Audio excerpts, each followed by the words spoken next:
திரு நாகராஜ், நீங்க முடிவெடுங்கன்றார். அதிமுக நல்ல கட்சியா கெட்ட கட்சியான்னு முடிவெடுங்கன்றார். ஒரு நாள் அதிமுக ஊழல் கட்சின்றீங்க, ஏடிஎம்கே ஃபைல்ஸ் வெளியிடுவோன்றீங்க, இன்னொரு நாள் அவங்க தலைவரையே புகழுவோன்றீங்க. முதல்ல அதுல கிளியருக்கு வாங்க நீங்க அப்படின்றார். இல்ல, நண்பர் ரவீந்திரன் அவர்கள் சொன்னாங்க, தோல்வியே காணாத தலைவர் நரேந்திர மோடி அவர்கள் 3 முறை முதலமைச்சர், 3 முறை இப்பொழுது பிரதமராக தொடர்ந்து கொண்டிருக்கிறார். ஆனால் திமுக எம்ஜிஆர் மறைவுக்கு பின்புதான் திமுக ஒரு சார்பு அரசியலை கையில் எடுத்தாங்க, இலவச அரசியலை கையில் எடுத்தாங்க, ஏமாற்று அரசியலை கையில் எடுத்தாங்க, பிரிவினைவாத அரசியலை கையில் எடுத்தாங்க, மொழி அரசியலை கையில் எடுத்தாங்க, இன அரசியலை கையில் எடுத்தாங்க, தாஜா அரசியலை கையில் எடுத்தாங்க, பாலின அரசியலை கையில் எடுத்தாங்க, வெறுப்பு அரசியலை கையில் எடுத்தாங்க. இத்தனை அரசியலையும் அவங்க கையில் எடுத்ததுக்கு அப்புறம் அதற்கு இணையாக அதிமுக தன்னை வளர்த்துக் கொள்ள நினைக்கிறது. அந்த போட்டியில இவங்க போட்டியிடுறதா இன்னைக்கு மதங்கிற வார்த்தையை பேசுறாங்க. எம்ஜிஆர் இருந்த வரைக்கும் இவ்வளவு எல்லாம் பேசப்படல. நீங்க முதல்ல அதிமுக நல்ல கட்சியா கெட்ட கட்சியா முடிவெடுத்துருங்க. முதல்ல அதுக்கு ஒரு கிளாரிட்டிக்கு வந்துருங்க. பாருங்க, நாங்க இன்னைக்கு எம்ஜிஆர் பத்தி பேசிட்டு இருக்கோம்ங்க. எம்ஜிஆர் அதிமுக தோற்று விட்டவர் தானே.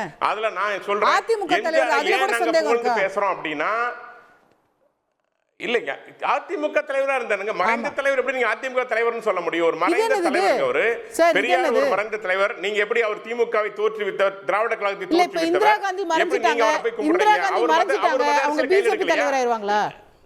இல்ல, நீங்க சொல்ற உங்க வாதத்துக்கே வரேன். நீங்க பெரியார் அவர்கள் மத அரசியலை கையில் எடுக்கலையா, சாதி குறித்து அவர் பேசலையா, இதெல்லாம் இருக்கு சார். நான் கேட்ட கேள்வி வேற சார். நாங்க அம்பேத்கரையும் பேசுறோம். அதாங்க இல்ல, கோச்சுக்கறாங்க. நான் வேற கேள்வி கேட்டிட்டு இருக்கேன், நீங்க வேற பதில் சொல்லிட்டு இருக்கீங்க. பேசுறோம். நான் கேக்குறது திரு மணிகண்டன் அவர்கள் கேட்டது அதிமுக ஊழல் கட்சின்னு நீங்க சொல்லிருக்கீங்க. ஜெயலலிதா அவர்கள் உயிரோடு இருக்கும்போது சொல்லிருக்கீங்க. இப்போ திடீர்னு அதே ஜெயலலிதாவை புகழுறீங்க, அதே எம்ஜிஆரை புகழுறீங்க. என்ன கணக்குன்னு கேட்கிறார் அவர். இல்லைங்க, அவங்களுக்கு தான் பயம்ங்க. பாஜக எதை பேசினாலும் பயத்தோட பாக்குறாங்க. இப்ப 2 பேருமே, திமுகவும் சரி அதிமுகவும் சரி, பாஜகவை பயத்தோடு பாக்குற காரணம் என்னன்னா, நாங்க எது பேசினாலும் அதில் குற்றம் குறை கண்டுபிடிச்சு வளர்கிறது பாஜக வளர்கிற பயம் அவருக்கு வெளிப்படையா இருக்குது. அதுதான் காரணம், வேற ஒன்றும் இல்ல. பாஜக எதை பேசினாலும் குற்றம் கண்டுபிடிக்கிறது. நாங்க நியாயமா பொதுவா இந்தியா முழுசும் பேசுறதுதான் பேசுறோம். எந்த தலைவர் நாட்டுக்கு நன்மை செய்தாரோ அதை பேசுறோம், தவறு செய்தாலும் சுட்டி காமிக்கிறோம்.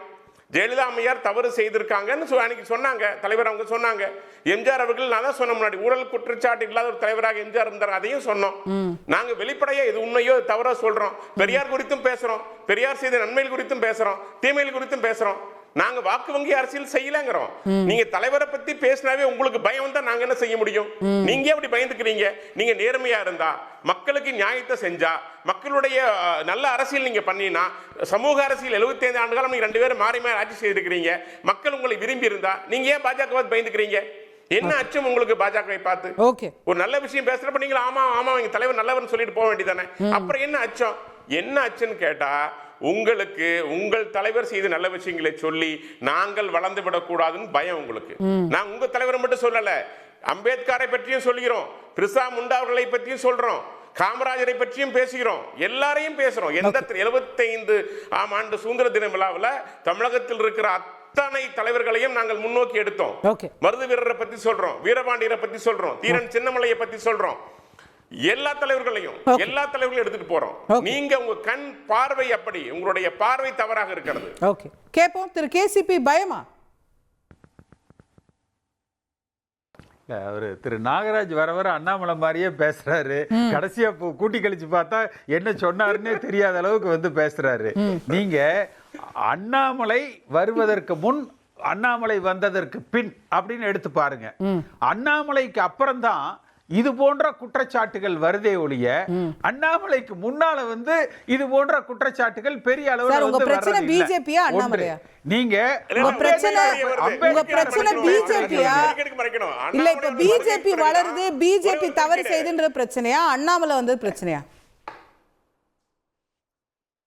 இல்ல, அதாவது நீங்க பிஜேபி வளருங்க, வளராம போங்க, அது எங்க பிரச்சனையே இல்ல. சரி, அப்ப அண்ணாமலை தான் பிரச்சனை. புரட்சி தலைவர் எம்ஜிஆரை அல்ல புரட்சி தலைவர் எம்ஜிஆர் மோடி அவர்களோடு நீங்கள் ஒப்பிட்டு எங்க கட்சி தலைவரை, அதாவது எம்ஜிஆர் கட்சியை அதனுடைய வாக்கு வங்கியை சிதறடிப்பதற்கு எம்ஜிஆரையே பயன்படுத்துறீங்க பாருங்க. அதத்தான் நாங்க வந்து ஆட்சேபிக்கிறோம். நீங்க ஒட்டுமொத்த இந்தியாவே கொந்தளிக்குது. நீங்க நாடாளுமன்றத்தை நடத்த முடியாம போறீங்க. அதுதான் நீங்க அம்பேத்கரை போற்றி புகழ்வது. கேள்வி எடுத்துக்கோங்க. அவர் என்ன கேக்குறாரு? இல்ல சார், அவங்க தான் சார் உங்க வாதம் ஏற்கப்படுகிறது. அவங்க எம்ஜிஆரையே பயன்படுத்தி அவங்க அதிமுக வாக்கு இழுக்க பாக்குறாங்கன்னு வச்சுக்கோங்க. திரு நாகராஜ் என்ன சொல்றாரு? அந்த வாக்கு தான் உங்களை விட்டு போகாதுல்ல, நீங்க தான் நல்லா இருக்கிறீங்கல்ல, அப்புறம் ஏன் பயப்படுறீங்கன்னு கேக்குறாரு. ஏங்க எங்களது எல்லைக்குள் நீங்க நுழையிற பொழுது இது எங்க எல்லைக்குள்ள வராதீங்கன்னு சொல்ல வேண்டியது எங்களுடைய கடமைங்க. நாங்க எல்லைக்குள்ள நுழைவோம், இங்கிருந்து எதையும் நாங்க களவாடிட்டு போயிட மாட்டோம். இதெல்லாம் நீங்க உத்தரவாதம் கொடுக்கலாம். ஆனா நீங்க எங்க எல்லைக்குள்ள வராதீங்க, இது எங்க கட்சி, இந்த கட்சி எம்ஜிஆருடைய கட்சி, அந்த எல்லைக்குள்ள நீங்க நுழையாதீங்க என்று சொல்லுகிற தார்மீக பொறுப்பும் உரிமையும் எங்கள்கிட்ட இருக்கு. நீங்க அதே மாதிரி பெரியாரை பத்தி நீங்க சொன்னீங்க. நீங்க ரவி சொன்னாரு இடபிள்யூஎஸ், அதை வந்து கூட புரட்சி தலைவர் எம்ஜிஆர் அவர்கள் பரிச்சாயத்தமாக முயற்சி செய்து பார்த்தார்னு. பெரியார் கொள்கைகள் இருந்து அண்ணா கொள்கைகள் இருந்து அதையும் தாண்டி முன்னேறிய சமுதாயத்தின் மீது வெறுப்பு இருக்கக்கூடாது, அவர்களையும் அனுசரித்து அவர்களது தேவைகளையும் நாம் முடிந்தால் பூர்த்தி செய்ய முடியுமா என்று முயற்சிக்கிற ஒப்பற்ற தலைவராக புரட்சி தலைவர் எம்ஜிஆர் அவர்கள் இருந்தார். நீங்க அதுல வந்து போற்றணும். இல்ல அதே மோடி செஞ்சா தப்புன்றீங்களே, உடன்படல, அதே மோடி செஞ்சா தப்புன்றீங்களேயா? அதனால அதிலிருந்து இருந்து அவர் வந்து பின்வாங்கினார். ஆனால் இல்ல சார், இப்ப அதுதான மோடி இன்னைக்கு செஞ்சிருக்காரு. கட்சி அதை ஏத்துக்கிறீங்களா இல்லையா? இப்ப நீங்க மோடி அவர்களை பொறுத்த வரைக்கும் நீங்கள் முழுமையாக முன்னெடுப்பது என்பது மதவாத அரசியல். சார் இடபிள்யூஎஸ் பத்தி நான் கேக்குறேன். நீங்க அந்த சோசியல் சார் நீங்க திடீர்னு மதவாதத்துக்கு போறீங்க. நீங்க மதவாதம் பத்தி பேசுங்க. உங்களுக்கு 2 minutes தனியா டைம் தரேன். நீங்க மதவாதம் பத்தி ஃபுல்லா பேசுங்க. நான் கேட்ட கேள்வி இடபிள்யூஎஸ் பத்தி நீங்க ஒரு விளக்கம் கொடுத்தீங்கல்ல, எம்ஜிஆர் ஏன் அதை கொண்டு வந்தாருன்னு ஒரு விளக்கம் கொடுத்தீங்கல்ல, அந்த விளக்கம் மோடிக்கு பொருந்தாதான் கேட்கிறேன். மோடி செய்யும் போது எதிர்க்கிறீங்க, எம்ஜிஆர் கொண்டு வந்தா சரின்றீங்க. இல்ல அப்படி இல்ல, நான் சொன்ன கான்டெக்ஸ்ட் வந்து எம்ஜிஆர் அனைத்து தரப்பு மக்களுக்கானவராக இருந்தார். அதுதான் சார் இடபிள்யூஎஸ் என்பது. சார் அதே ஆங்கிள்ல மோடி செய்ய கூடாதுன்னு கேக்குறேன்.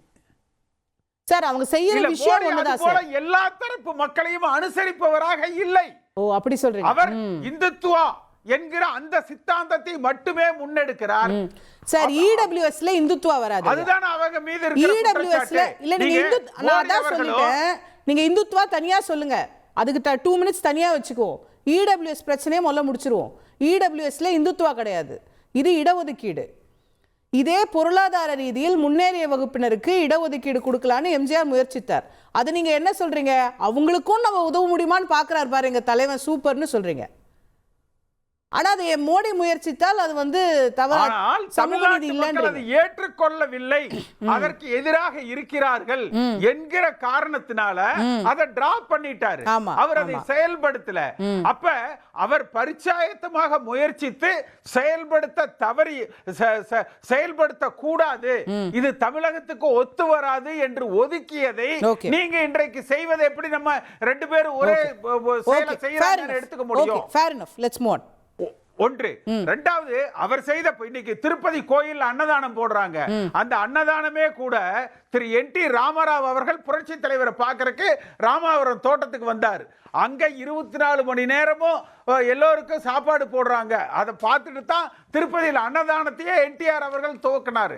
புரட்சி தலைவர் எம்ஜிஆர் செய்த நல்ல விஷயங்களை அரசாங்கத்தில் நீங்க செய்யுங்க, அதுல எங்களுக்கு ஆட்சேபணி இல்லை.